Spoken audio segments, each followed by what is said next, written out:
This episode is brought to you by LifeLock. Between two-factor authentication, strong passwords, and a VPN, you try to be in control of how your info is protected. But many other places also have it, and they might not be as careful. That's why LifeLock monitors hundreds of millions of data points a second for threats. If your identity is stolen, they'll fix it, guaranteed, or your money back. Save up to 40% your first year. Visit lifelock.com/podcast for 40% off. Terms apply. Welcome back to another edition of the Disney Dish Podcast with Jim Hill. It's me, Len Testa, and this is our show for the week of Schmurz Day, August 18th, 2025. On the show today, in news, does the croissant limit exist? In listener questions, what's the highest rated nighttime spectacular? Then in our main segment, Jim finishes the history of how Jack Sparrow and Captain Barbossa wound up in the Pirates of the Caribbean attractions. Let's get started by bringing in the man whose career achievements allow him to say to everyone who ever doubted him, all right, some of you had a valid point. It's Mr. Jim Hill. Jim, how's it going?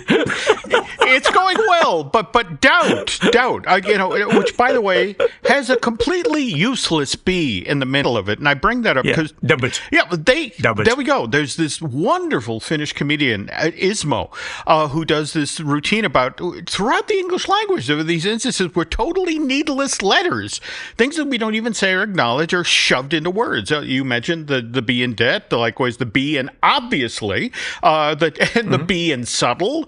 Len, it's like someone, when they were getting the English language off the ground, accidentally overordered a lot of B's. Yeah. So it's like, to cover up their mistake, they began randomly shoving B's into words that just don't need them.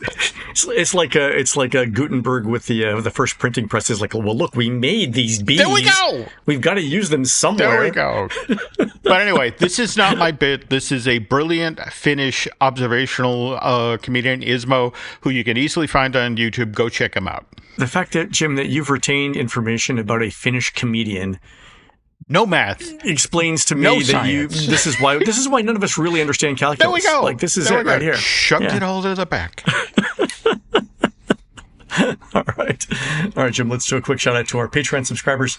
Thanks to everyone who subscribes to the show over at patreon.com/JimHillMedia, including John Frieden, Greg McCann, Andrew Leiker, Judy Cast, Amy Wilson, and Kathy Hines. Jim, these are the Journey into Imagination musicians who play the notes heard every time guests jump on the pressure-sensitive pads at the ImageWorks post-show. They say it's usually just a cacophony, though some unsupervised kids from Davenport once ran around and created Bjork's Overture, earning a 2001 Grammy nomination. True story. I love these. Okay. All right, folks, on to the news. The Disney Dish News is sponsored by UnlockedMagic.com from our friends at DVC Rental Store. Jim, UnlockedMagic.com has regular Disney theme park tickets and special events tickets for things like Mickey's Not So Scary Halloween Party at prices cheaper than Disney's own. And 6 of those Halloween parties have now sold out, so if you're planning to head to Orlando this fall, check out UnlockedMagic.com right now to get your tickets. Really? 6 already? 6 of them already. Yeah. Amazing. Okay. Yeah, that's a lot. Mm-hmm. All right, Jim. Some news from Walt Disney World. The Epcot Food and Wine Festival menus and prices are out, thanks to our friends at WDWMagic.com for pointing out the new menu items, which include Peruvian ceviche, buffalo-style dumplings, at Gyozas of the Galaxy? All right, that's kind of funny. That's funny. Okay. Cast iron seared river trout, beef wagyu don in Japan, which sounds delightful, and then a pumpkin mascarpone ravioli at Forest and Field. All of that sounds really good. It does. Wow. Chrissy's got some work ahead of her. She does. In fact, we're going to be there all week in 2 weeks or next week, actually, to start this. So, yeah. Okay. But, Jim, I want to bring to your attention another food and wine related event that I think Disney might not know what they're getting themselves into. And that is this. They've announced a Parisian breakfast buffet for food and wine. It's only offered on limited days, and it's $65 per person, but it includes unlimited mimosas, juice, and coffee, and then unlimited French pastries such as croissants, pain au chocolat, almond croissants, and more, with baguettes, cheeses, charcuterie, smoked salmon, and seasonal fresh fruit. And Jim, I point this out because I have seen our daughters, yours and mine, Hannah and Alice, eat a Disney croissant at speeds that would make Joey Chestnut weep with envy. And I am not sure that Epcot's food and bev team have thought through what looks to be a fairly reasonable price for all of this? More to the point, I don't know if Disney has enough time between when this event starts to hire enough rats for the kitchen. I mean, there's a host of logistical questions here, right? Yes. Oh my God. But Jim, $65? Wow. Unlimited mimosas and croissants? I'm not saying I could drink $65 worth of mimosas, but I'm not saying. Okay. I think this requires research. Oh God, yes. And more to the point, the follow-up question is this a beak and a barrel situation where after 45 minutes, like, pal, put down the mimosa? That's it's like a Las Vegas buffet. Yeah. At some point, some large man named Vinny comes over and is like, "I think it's time for you to go. You're double parked." There we go. Well, I didn't drive. I came over on this guy. You're double parked. There you go. Okay. All right. Other Walt Disney World news: Disney's announced the schedule for Destination D23 later this month at Disney's Coronado Springs Resort. Jim, a couple of interesting things. There's no dedicated parks panel, which is kind of disappointing to some people. What do you think about that? Yeah, I have to admit, given the amount of construction that is going on at Walt Disney World right now, the fact that there is nothing on the schedule, anyway, that acknowledges this, that's an interesting choice. Right. There is a 45-minute session to kick off day 2 titled Disney Villains, Icons of Evil. Mm-hmm. And also, Icons of Evil sounds like it should be a Royal Caribbean ship name. Icons of Evil of the Seas. Anyway, there's a tiny chance that we could get some more information from Villains Land there, but I'm not expecting anything major at this point. Okay. Also, over Hollywood Studios, Disney's announced that The Little Mermaid, a musical adventure, will be a Tier 2 Lightning Lane multipass option beginning this coming Wednesday. So in 2 days, Wednesday, August 20th. So I'm not sure that you necessarily need a Lightning Lane if you're okay with seeing any specific show, like any time of day. You know, the first one is very busy, and then the last one, last couple are busy, but sort of in the middle of the day, I don't know that you necessarily need a Lightning Lane, but if there's a specific one that you want to see, I understand the appeal there. Okay. Well, again, interesting choice, but at the same time, people want to feel like I have the app. I want to be able to use the app, and so there you go. Exactly. I've paid for this thing. I should be able to use it. Yeah, and the show is high capacity, so that's good. True. All right, Jim. Over in Disneyland, our friend Tommy Hawkins has aerial photos of the work on the new Marvel e-ticket attraction at Disney California Adventure. Jim, I wanted to get your thoughts on this, so I've included a photo of Tommy's in the show notes. Also, a ground level photo that seems to indicate a pass-through cutout in the second floor of vertical construction, which Tommy's thinking is some sort of drop effect, like as in Universal Orlando's Transformers attraction. And Tommy notes that Disney's put Scott Trowbridge on the project, and Scott's previous work includes The Amazing Adventures of Spider-Man and Universal's Island of Adventure, which is a very, very good attraction. What do you think about this? What do you make of it? Let me add to the conversation here. Our buddy, Mr. Schul, who Len and I work with on the Disney Unpacked thing that we do for Patreon, he noted that if you look at the footprint of the building in this setup, and you then jump to the Fantasy Springs thing that was recently built at Tokyo Disney Seas. Same shape? Same shape as the Peter Pan ride. Interesting. And what's interesting is if you've looked at the ride vehicles that are proposed for this Avengers attraction, they really do look a lot like what's used in Peter Pan. So, and by the way, speaking of our friend Mr. Schul, this week over on YouTube as part of his Disney Journeys channel, he's going to be talking about, well, in this case, never built Disneyland things like Liberty Street, Edison Square, and that Chinese restaurant that they were going to build off of Main Street. Oh, that's fantastic. You were supposed to see the world's first animatronic. But anyway, back to this. I mean, what I find interesting about that is just it looks like it's the physical plant of Peter Pan, but used to tell a Marvel story. So I have to ask the obvious question. Who's our West Coast bioreconstruct? Who's up in the helicopter? I told Bio to gas up the helicopter and see how long it would take to fly out there. We'll see. Well, there we go. He's probably down. We need his West Coast cousin. There we go. And I've put a link to Jim Schul's Disney Journey YouTube on in the show notes, so people can follow that as well. Cool. Also, over at Universal Orlando, Tommy found a South Florida Water Management District permit from Universal Orlando for development of a 53-acre parcel to the west of Epic Universe. And I've put a photo showing that location in the show notes. Jim, this seems too far away from Epic to be a park expansion, but it is the right size for a hotel. It is, and that's intriguing because, again, this park opened with 3 hotels. If we consider the Helios effectively backed up against the park, and the Stella Nova and the Terra Luna. Yeah, I wonder if this would be a more upscale hotel where they could capitalize on the not quite walking distance, but maybe close to the parks. Okay. No. Let's keep an eye on that. I will. Also, I've put a link to Tommy's social media presence on Blue Sky in the show notes. You guys should follow him for more updates. Absolutely. Great guy. All right, Jim, on to listener questions. This one's from Andrew Madsen, who says, we just returned from a great trip in Walt Disney World, and one of the highlights was the nighttime spectaculars at each park. Fantasmic, Luminous, Happily Ever After, and Starlight. I particularly loved Luminous, which is a show that doesn't get a lot of press, though still impressive in its own right. It got me thinking about how these spectaculars are rated among visitors. I was curious what the current rating or ranking of these nighttime spectaculars are, and if the system is used to right the ship if they see the rating fall or fluctuate throughout the life of a show's run. I don't know if that rating information is shared publicly, or if you guys have access to this data, given your connections. All right, so a couple of things, Andrew. This is a great question. I love it. Because TouringPlans and the unofficial guide send out reader surveys. We have hundreds of thousands of survey results from things like shows and nighttime spectaculars. So we have a pretty good indication of what people think. Let's go through the numbers here. So Fantasmic at Hollywood Studios right now on a 1 to 5 scale rating, with 5 being the highest, gets 4.5 stars from every age group except preschoolers, who give it 4.0 stars. And this is sort of a pattern that we're going to see on most spectaculars. So Happily Ever After, 4.5 stars across the board.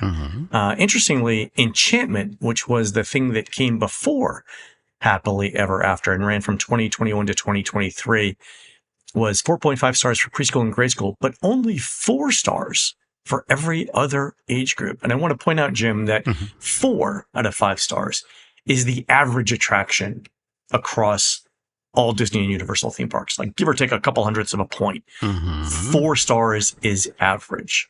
And I bring that up for this reason. What's the purpose of a nighttime spectacular to Disney, Jim?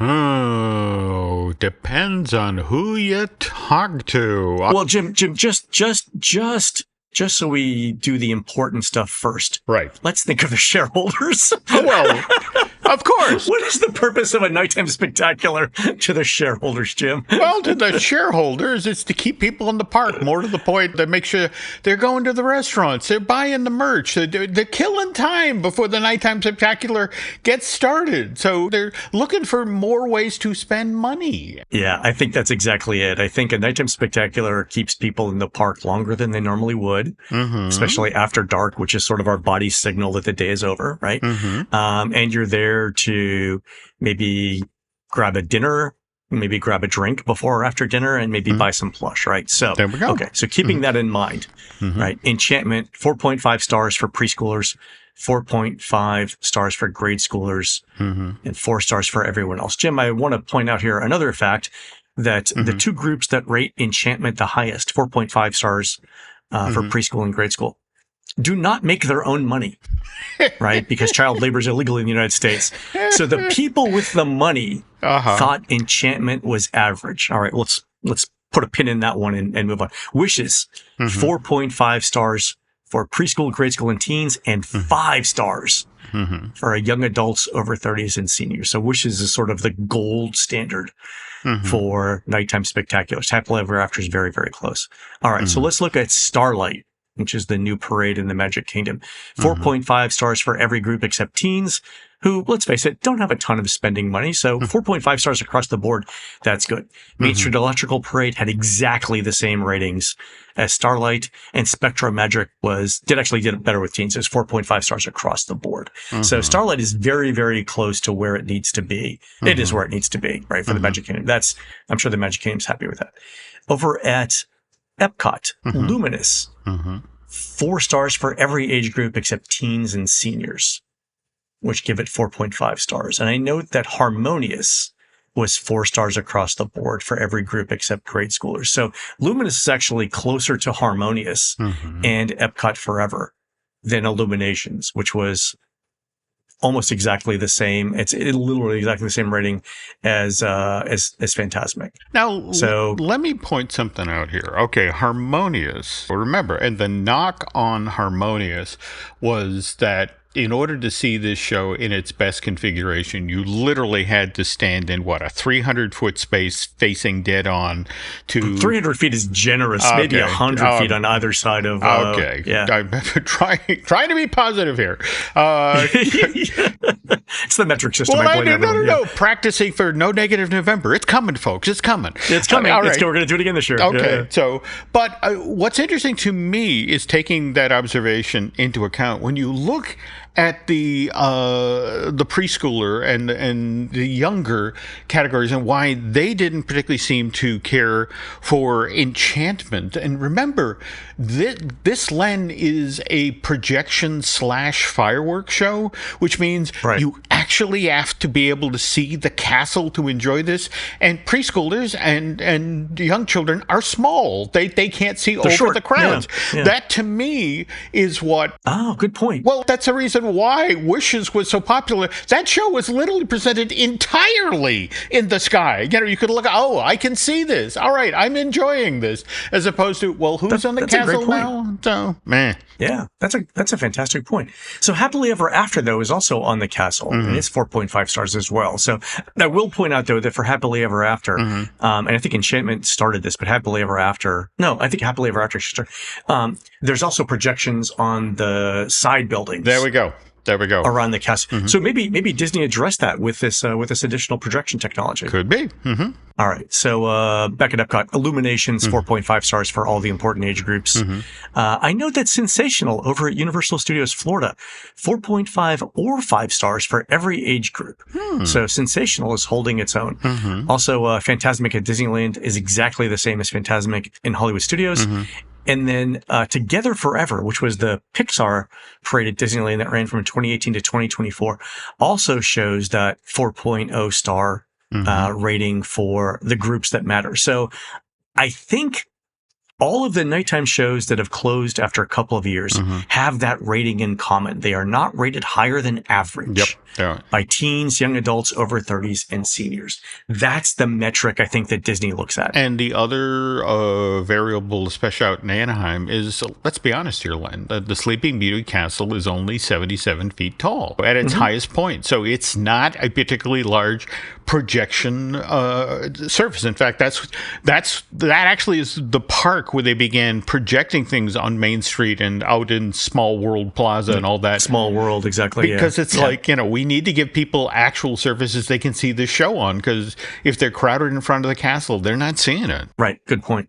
All right. So that's it. So, an average rating is pretty much the death sentence for any nighttime spectacular. But fortunately, I think everything that we've got here right now is better than that. So that's good. All right. An email from Jacob Cheatham, who says, in episode 347, Len, Jim, and Drew Taylor talked about the potential Big Thunder Mountain TV show that never happened. Drew mentioned that Imagineers were working on a Lone Ranger overlay on Big Thunder that included onboard audio. And this got me wondering whether onboard audio could be one of the things coming with the Big Thunder refresh currently happening at Walt Disney World, and one that's coming up at Disneyland soon. I'd love to hear your thoughts. So, Jim, have you heard anything about on-ride audio? Yeah. And this gets kind of problematic because, remember, you're you're dealing with coasters, and Disney learned the hard way that when you add onboard audio to coasters, I mean, for example, that changed the weight of Space Mountain, the rockets there, right. And it caused maintenance issues. It sped up the replacement schedule for vehicles because of the wear and tear. Yeah. So in a weird sort of way, yes, they are looking at this. But ironically enough, when was the last time you were on the Disneyland version of Big Thunder? Probably the last time you and I were there. So what, March of last year? So you remember the projection effect they now do in the cavern with the dynamite? Love it. Yeah. What I've been hearing from the folks who were working on the Walt Disney World version, it's like, okay, it's finally time to bring this to the East Coast. And that's the affordable upgrade, whereas when it comes to onboard audio, they're like, how much? And what's it going to do to the vehicles? And can we defer that's the this? thing too, right? I mean, if each speaker weighs, 5 pounds per person, and you've got, 10 or 12 people, 10 or 12 people seated, that's, extra 60, maybe 80 pounds of weight on the train, which doesn't sound like a lot. I'm sure the trains, weigh a ton, but 80 pounds running, 100 trips a day on the track over every day, that's going to add up over time. But I love the idea that they're going to do projection effects too, because in one of the last Walt Disney World Big Thunder refurbs, we lost the shaking earthquake effect in the load hill. But if we get something like that back, that would be fantastic. No, absolutely. Love it. Oh, cool. We'll have to talk about that more as we learn more details. Okay. All right. Last email is from Brendan, who said, where will I be able to meet BB-8 when Star Wars Launch Bay closes? The BB-8 meet and greet is, in my opinion, one of the best of Walt Disney World. It really follows through in the promise of meeting the real character. Darth Vader and Chewbacca are also there. Any chance to get relocated to Galaxy's Edge or even over by Star Tours? So since I was looking at attraction surveys, I pulled out the ratings for these meet and greets to see sort of like what's the threshold for which Disney will keep a meet and greet around. And the good news, Brendan, is that it looks like everything that you've mentioned is rated high enough that Disney should make an effort to keep these things around somewhere. So BB-8 gets a 4.5 out of 5 rating for preschoolers and grade schoolers, and then teens and everyone else give it 4 stars. Chewbacca is 4.5 stars across the board. Darth Vader is 4.5 stars across the board, except for preschoolers. Here, rate it 4. And that is actually better than Red Carpet Dreams, the Mickey and Minnie meet and greet at Hollywood Studios. In fact, the only character grading that is substantially higher is Meet Beloved Disney Pals at Epcot, which is 5 stars for preschoolers and grade schoolers and 4.5 stars for everyone else. But BB-8 is the same ratings, like literally exactly the same ratings across every demographic as Pete's Silly Sideshow, Adventurer's Outpost, Meet Tiana and a Visiting Princess, and Meet Olaf at Hollywood Studios. And Chewbacca and Darth Vader are higher than those. So these are well received by guests. I mean, no, absolutely. And the other thing to remember, Len, is this time next year, we're going to get our brand new ride film for Millennium Falcon Smuggler's Run, which comes on the heels of the Mando and Grogu movie arriving in theaters. And it's in this window of time that we see Star Wars Galaxy's Edge effectively become Fantasyland. Remember how it used to be, this was set in the timeline of the Disney-produced Star Wars trilogies. It's like, that goes by the wayside next summer. I mean, we already saw sort of the test run of that with the idea recently where the Luke from Return of the Jedi showed up in Black Spire Outpost.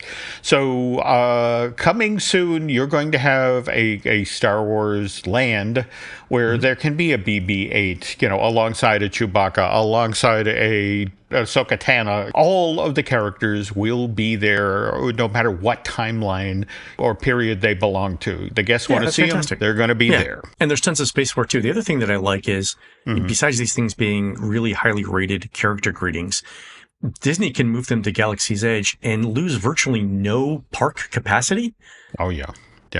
From closing Launch Bay, right? I mean, what else is there other than, walking around and seeing the characters, right? I mean, they could essentially move that anywhere and still, have things for people to do. So yeah, I love the idea of moving this to Galaxy's Edge. It's interesting you say that, because I was hearing just recently, I mean, for example, in Florida, think about it, you have that sort of discrete space where people used to come and go from the Galactic Star Cruiser with the transport. And it's like, it's undercover. It's shaded. There we go. No, yeah. I mean, so don't be surprised if you see a character meet and greet show up in there sometime very soon. Oh, that would be fantastic. That's a lovely space. I've walked it. Yeah, it's really nice. Yeah. Yeah, I agree. Mm-hmm. Oh, fantastic. All right, yeah, so I expect that Disney will keep those things around in Hollywood studios. No reason not to. All right, folks, we're going to take a quick commercial break. When we come back, Jim finishes up the story of how Disney added Jack Sparrow and Captain Barbossa to the Pirates of the Caribbean rides. We'll be right back.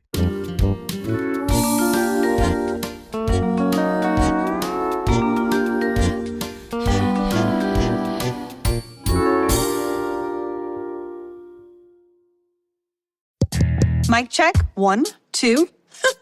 Are we recording? Hi, I'm Michelle Bernstein, an award-winning chef, restaurateur, and mom. I have a lot on my plate, including my psoriatic arthritis symptoms. That's why I was prescribed Cosentyx. It helps me move better. Cosentyx secukinumab is prescribed for people 2 years of age and older with active psoriatic arthritis. Don't use if you're allergic to Cosentyx. Before starting, get checked for tuberculosis. An increased risk of infections and lowered ability to fight them may occur, like tuberculosis or other serious bacterial, fungal, or viral infections. Some were fatal. Tell your doctor if you have an infection or symptoms like fevers, sweats, chills, muscle aches, or cough, had a vaccine or plan to, or if inflammatory bowel disease symptoms develop or worsen. Serious allergic reactions and severe eczema-like skin reactions may occur. Learn more at 1-844-COSENTYX or Cosentyx.com. Ask your rheumatologist about Cosentyx.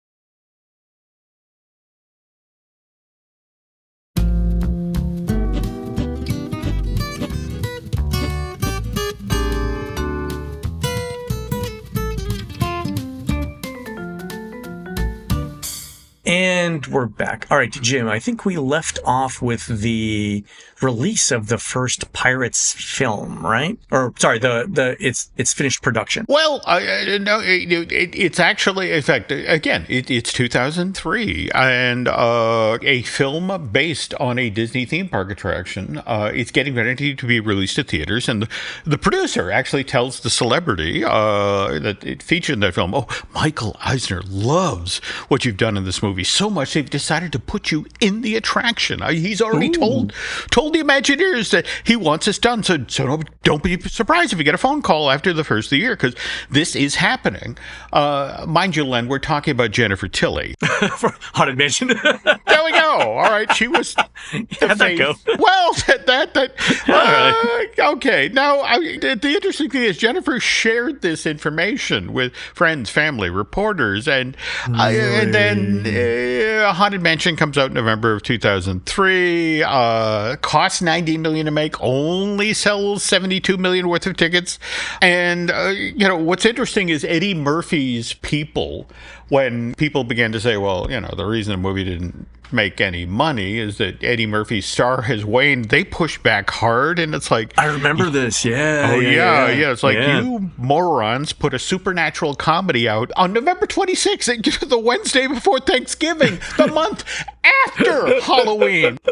Any other studio on the planet the month before Halloween. But no, you're Disney. So this is what happens when you don't have desktop calendars. There we go. But anyway, but given that 2003 was the year that Disney had two genuine blockbusters, Finding Nemo, #1 at the box office domestically that year, and as you mentioned at the top there, Curse of the Black Pearl, #2, as well as worth noting, this is the same year that Freaky Friday, the Jamie Lee Curtis, Lindsay Lohan thing that just got a sequel this month. Yeah. It's where I get the line, make good choices from, that I yell at to Hannah every time I see her. I love that. Okay. So anyway, long story short, Jennifer Tilly did not replace Leota Toombs as the face of Madame Leota or Eleanor Audley, the voice of Madame Leota. But as for Curse of the Black Pearl, because it made $305 million domestically and other $348 million overseas, I mean, we are now officially in this franchise business. We're not doing one sequel, we're doing two. And the Disney parks were expected to support this franchise. And okay, now on earlier installments of series, we talked about what happened when they introduced a walk-around face character version of Jack Sparrow. Started at Disneyland, eventually came to Walt Disney World, and if you re-listen to that show, you will hear about the absolute pandemonium. But the question was, when it came to the Pirates of the Caribbean ride itself, it's like, well, how best to go about this? Do the Imagineers do something small and subtle, throw a few Curse of the Black Pearl Easter eggs in here and there, or do they do something big and dramatic? And an aspect of this project that fascinates me is, well, okay, Haunted Mansion Holiday had only just debuted at Disneyland Park a few years earlier, October of 2001, and had already been proven to be this huge attendance driver, especially when it came to the holiday season at that park. In fact, so much so, Len, that the folks in Tokyo have already raised their hands and insisted, hey, we're getting a clone of the seasonal overlay, which is why the Japanese version of Haunted Mansion Holiday debuts September of 2004, less than 3 years after the original opened in Anaheim. Jim, I love that you bring this up, and it's because of this.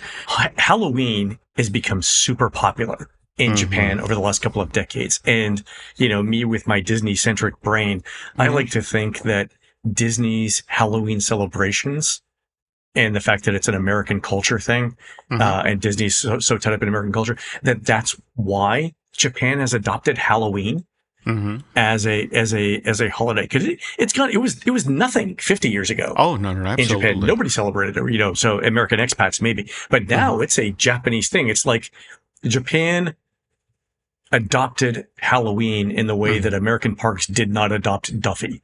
Right? It's like the exact opposite. No, they didn't take it and run with it. They took it and had a marathon. So exactly. All right. So Pirates of the Caribbean, super popular. There we go. Yeah. Okay, but again, here's your problem. Pirates of the Caribbean, the ride, is already much beloved and has a cadre of passionate fans. And so the thing at Imagineer is like, well, do we go that route instead of permanently changing Pirates by bringing in elements of what if we do a seasonal overlay?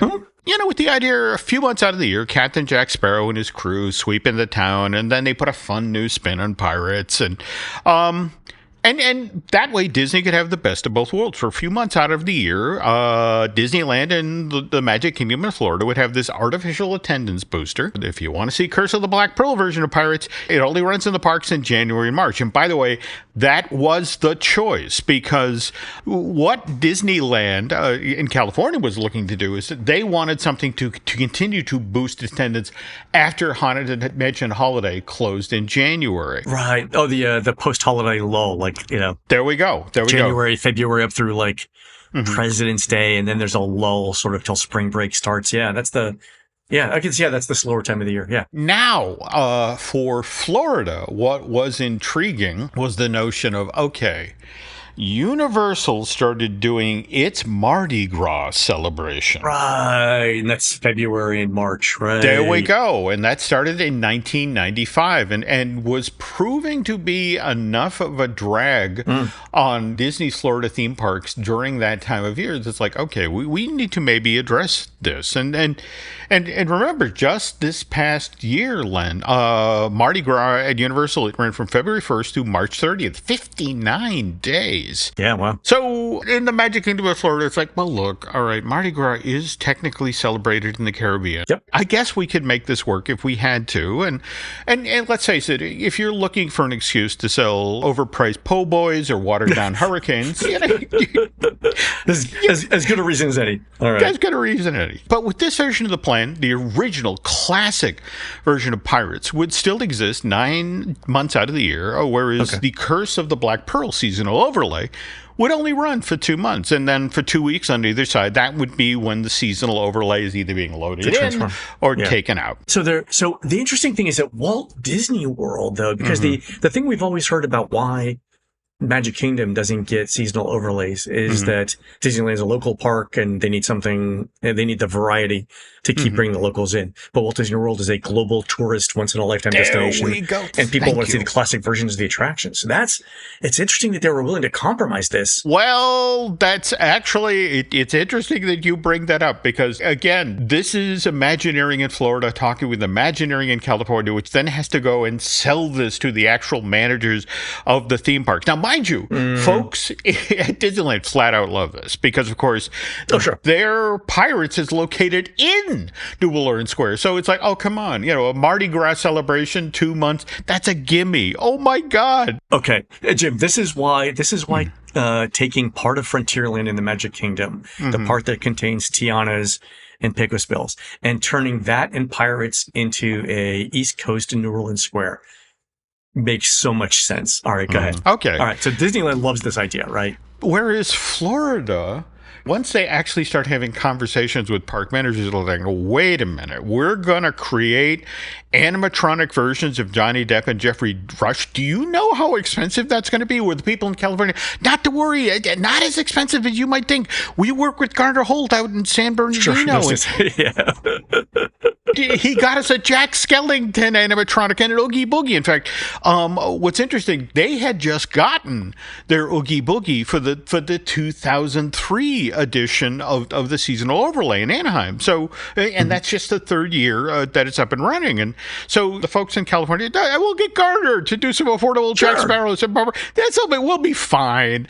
And Florida, the pushback is like, oh, God, you do not understand. When you have animatronics that actually have to look like the celebrity that portrayed the characters, those are so much more expensive to build. More to the point, they take so much more effort to maintain. This just is not going to work as a seasonal overlay. If we're going to do this, bring Curse of the Black Pearl into the Pirates of the Caribbean ride, from an operational point of view, at least down here in Florida, it's got to be on a permanent basis. And when we get back, we'll talk about how this creative difference was resolved. Hank's the family fixer, always with his tool belt. But living with prostate cancer, he needed help. He asked his doctor about Xtandi and enzalutamide. Xtandi 40 milligram tablets treats men with prostate cancer that has spread to other parts of the body and responds to a medical or surgical treatment to lower testosterone. Xtandi may cause serious side effects: seizure, a brain condition called PRESS, allergic reactions, heart disease that can lead to death, falls and bone fractures, swallowing problems, or choking that can lead to death. Stop Xtandi and get medical help at once if your face, tongue, lip, or throat start swelling. Tell your doctor at once if you faint, have a seizure, quickly worsening headache, decreased alertness, confusion, vision problems, chest pain or discomfort, or shortness of breath. Xtandi can cause harm to an unborn baby or miscarriage. Use birth control during and 3 months after Xtandi. Common side effects include muscle and joint pain, feeling unusually tired, hot flashes, constipation, less appetite, diarrhea, high blood pressure, bleeding, falls, fractures, and headache. Talk to your doctor and visit Xtandi.com. And we're back. Okay, Len, picking up where we left off, folks at Walt Disney World are kind of balking when it comes to the idea of Curse of the Black Pearl, because as you mentioned, Disney World does not like seasonal overlays. Again, they're a destination resort. People do the once-in-a-lifetime family vacation. Also, the folks in Florida have a lot more experience dealing with AA figures that are based on celebrities. Yeah. Think about it. The Great Movie Ride. Dozens of figures in that building that have to look like the performers. Right. Oh, and by the way, interesting side note here. When you build an animatronic that's based on a specific performer, at Imagineering, it's considered a common courtesy to then bring that performer into the WI Sculpture Studio, which, by the way, Len and I and Jim Schul have been to. We've been to. Yep. And then you have them sign off on their likeness, which brings us to the infamous story about the Gene Kelly figure in the Great Movie Ride. Yeah, well, where virtually everyone who worked on that project will now acknowledge was a terrible likeness of that performer.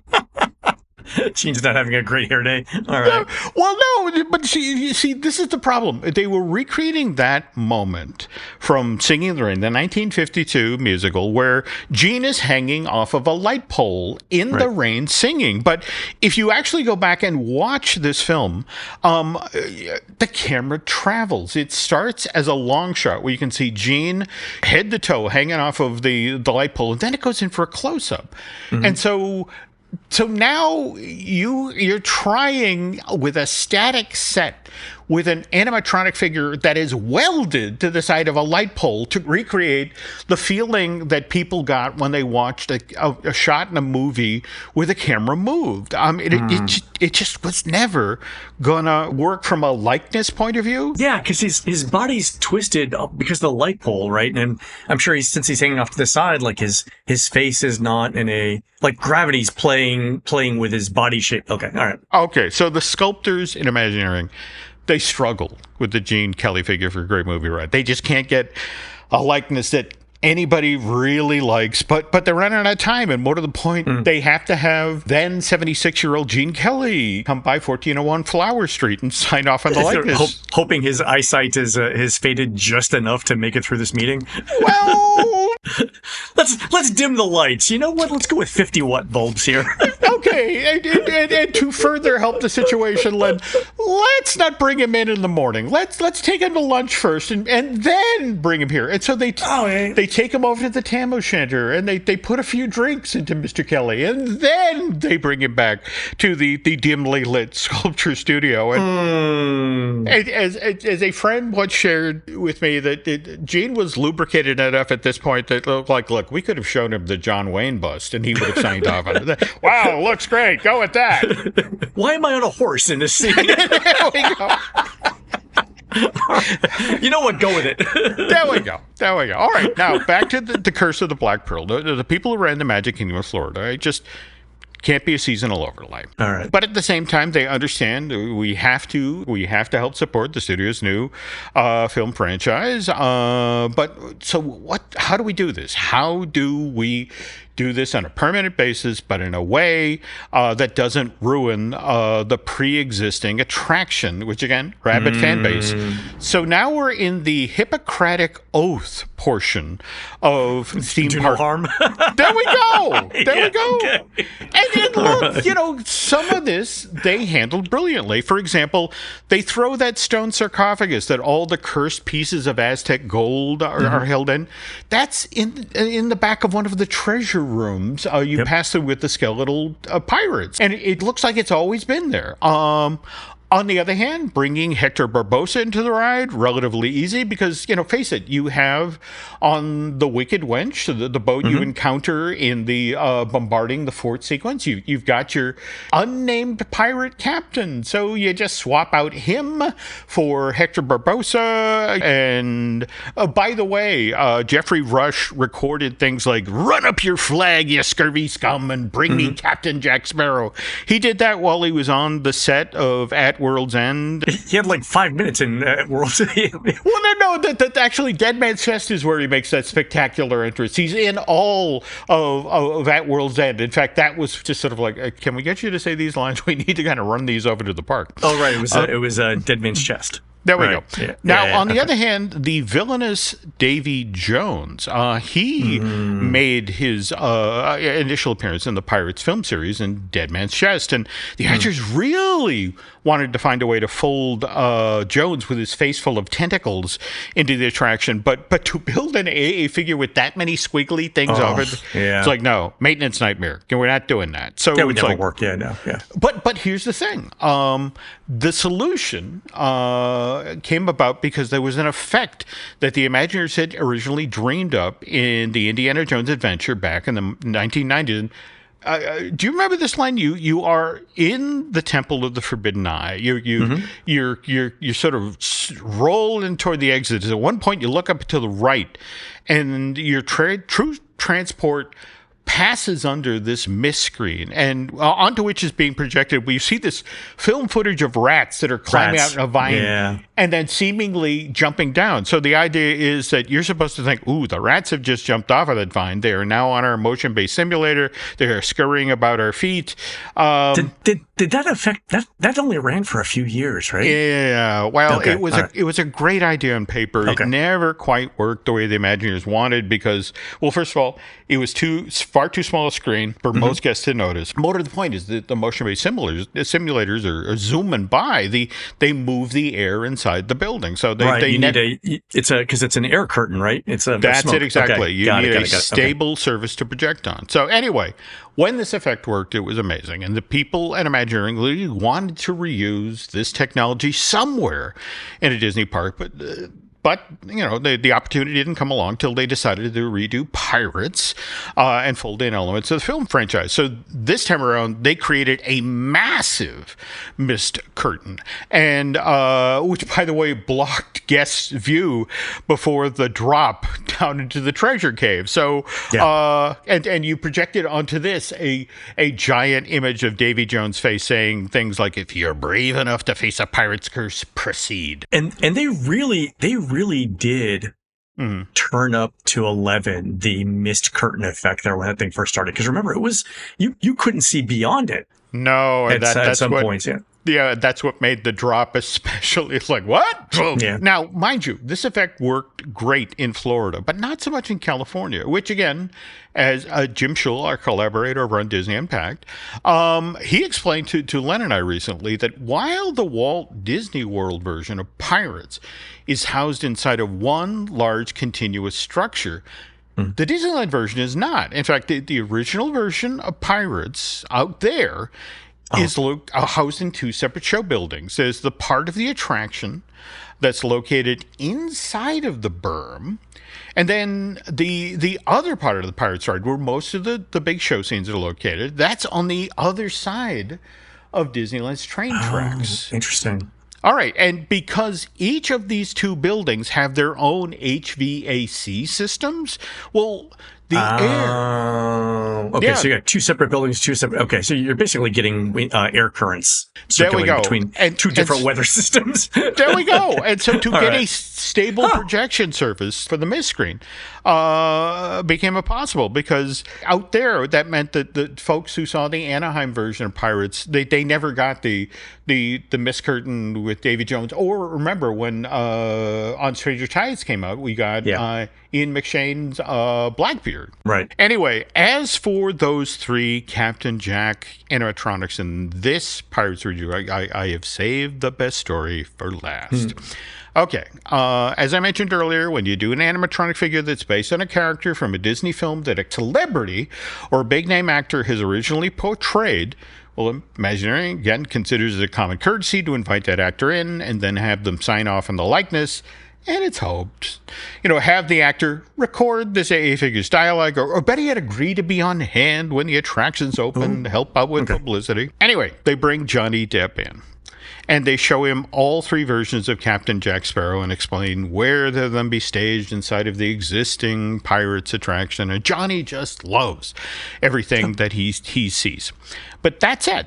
When it comes to the scene in the ride where Captain Jack Sparrow is hiding in plain sight, ducking in and out of view between those two dress forms. Yeah, on the right-hand side, just past the water well scene. Yeah, okay. There we go, where the mayor's being dunked. But Johnny says, I think I have a better idea for a gag here. And he's like, well, what if we don't see Captain Jack Sparrow for the first time till a little later in the ride? Like, say, in the scene with the auctioneer, where every so often you see the bottom of the redhead's skirt lift up, and you realize that Captain Jack Sparrow is there under the dress, under all those petticoats. I mean, it kind of is fitting in the characters. Yeah, I can see that. That's actually a better placement. All right, okay. All right, it's just, he's sort of, how am I going to escape from this situation? And look, the Imagineers, to their credit, said, no, that's a fun idea. That's a funny idea. Yeah. Okay, but here's the problem. Auctioneer scene in Pirates, already a very busy sequence. Right, because you've got stuff on both sides of the waterway, right? You've got Pirates on the right talking to the auctioneer on the left. There we go. There's a lot going on. Okay.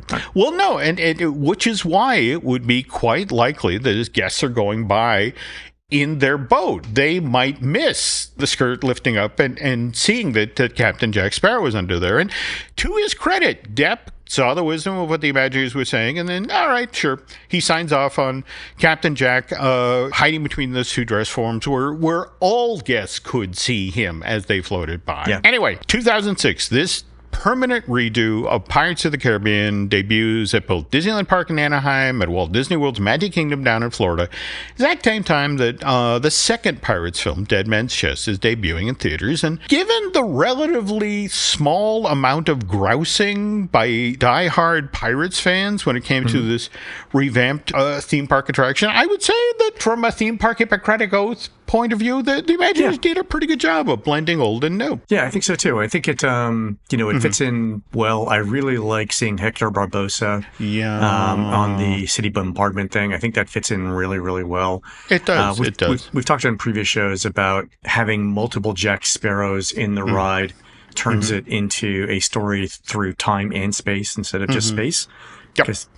Yeah. Okay. So, but there are worse things have happened to Pirates of the Caribbean. Let's put it that way. No, right? Absolutely. And now, mind you, folks, there are other Pirates-related things that we could talk about here. I mean, the transformation of Disneyland's Tom Sawyer's Island into Pirates' Lair and Tom Sawyer's Island. Likewise, Shanghai Disneyland's spectacular Pirates of the Caribbean Battle for the Sunken Treasure. But given that I really don't want the series to turn it into yet another never-ending saga like my Tale of the Cabins at Fort Wilderness, why don't we just save those pirate tales for another time? Yeah, leave them wanting more, Jim. I think that's the there we go. That's what we there learned we from go. Vaudeville. All right, fair. It's only taken me 30 years to learn that, but I'll figure it out. Okay. What a great story, though. I love that that Johnny Depp made the suggestion and then was talked out of it for understandable reasons. That's great. Yeah. It's a fascinating project, and we didn't even touch on that story about how I want to say it was when Dead Men Tell No Tales came out in theaters in, I want to say, 2017, and Depp, being the good sport, again, helping to promote the movie, got in full costume and then stood there inside of Disneyland's version of Pirates of the Caribbean and heckled people in the boats who were like, wow, that figure is really lifelike. This is amazing what they can do with animatronics these days, yeah. I'm surprised no one got out of the boat, frankly. Well, today, yeah, 2025, yeah, that would have been. That would have happened. Okay. What a fantastic story. All right, folks, that's going to do it for the show today. You can help support our show by subscribing over at patreon.com/JimHillMedia, where we're posting exclusive shows every week. Our latest show is on the various incarnations of Test Track, and there's a link to that show in the show notes. On next week's show, special guest Chris Cox joins us to talk about David Copperfield's unbuilt magic attraction at Walt Disney World. You can find more of Jim at JimHillMedia.com and more of me, Len, at TouringPlans.com. We're produced spectacularly by Eric Hersey and David Gray, live on stage with Joy Bomb, singing Twin Hearts and High Crimes and New Lows at Possum Stock 2025 on Friday, September 5th at the Red River Canoe, that's on Highway 41 North in beautiful downtown Adams, Tennessee. While Eric and David are doing that, please go on to iTunes and rate our show and tell us what you'd like to hear next. A big get well soon to our best girl, Nova Taylor. For Jim, this is Len. We will see you on our next show.